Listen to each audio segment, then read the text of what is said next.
I remember it like it was yesterday. I sat down with my family on a cold December night to watch the latest episode of The Mandalorian.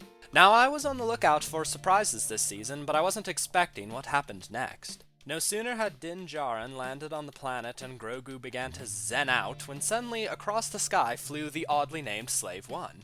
It couldn't be. Is it? It is! It's Boba freaking Fett, and he's back to kick plasteel-plated behinds and take names just like the old days.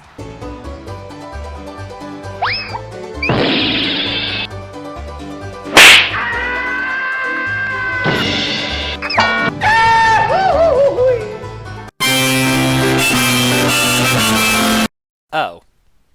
Oh dear, oh dear. It's been a question for years among Star Wars fans. What was up with Boba Fett at the Great Pit of Carkoon? Well, you got me. By all accounts, it doesn't make sense. For the longest time, I just chalked it up to Boba Fett just being overhyped by non-canon material, whereas in reality, he was just an average bounty hunter with a marginally relevant backstory and a pretty cool helmet, admittedly. But then as I began to revisit more of Star Wars canon, certain things just weren't adding up. In the Clone Wars episode, Death Trap, we're shown a young Boba Fett hiding among a group of clone cadets in an attempt to assassinate Mace Windu. Throughout the episode and the ensuing arc, Boba is shown time and time again to be an excellent marksman, as well as a competent fighter in hand-to-hand despite his young age and small stature. And later on in the series, we see that he had enough charisma to become the leader of a troop of bounty hunters. This kid's like 12 years old. How does he get the likes of Dengar Bosk and the gritty reboot of Pippi Longstocks to follow him? Furthermore, in the official comics, he's a force to be reckoned with, and feared even by hardened gunfighters. And when he made his appearance in The Mandalorian, he took on 2 full squads of stormtroopers and won. Though, let's be fair, that might not be much of an achievement these days, seeing that stormtroopers are basically mall mannequins for the main characters to abuse. But either way, with all that having been said, what's up with this? The simple out-of-universe answer is that in the original films, he was just another pretty face, with little to no impact on the story, who they got rid of in the opening act of the final film. But I think I might have an in-universe answer as to what happened at the Great Pit of Carkoon. Boba Fett was drunk as a skunk, and possibly on spice. Let me explain.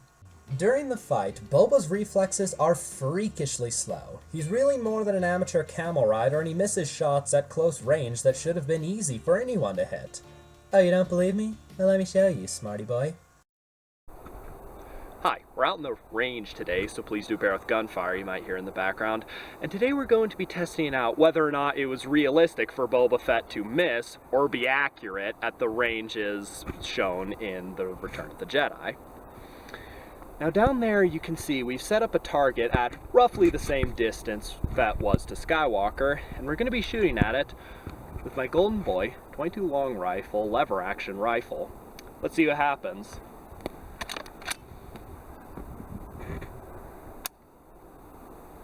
Always make sure there isn't a dud round in the chamber.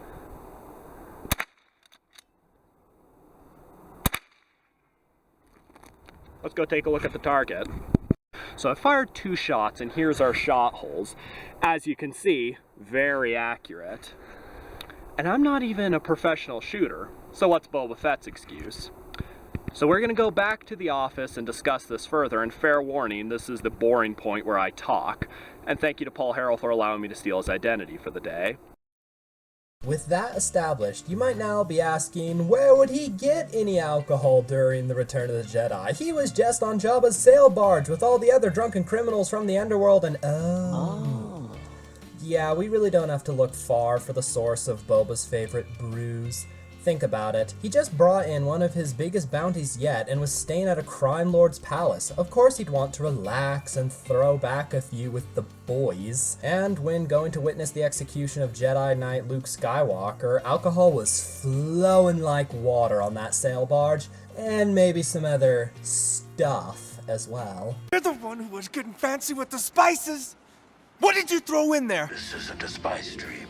Now, this does raise a question. Why would he turn to spice and alcohol in the first place? It slowly kills you over time, and as seen, it can heavily impair your reflexes. Well, it's actually not all that uncommon among people who have seen active combat to turn to such substances. I mean, these men have seen some pretty messed up stuff in their lives, and have pretty much no way of dealing with it, so they turn to alcohol and hard substances to attempt to dull the pain. And for someone like Fett, this isn't far-fetched at all. He lost his father at 10 years old, became a killer at 11 and 12, and the only way he knows how to survive is to continue killing his way across the galaxy. Could you really blame the man for wanting an escape?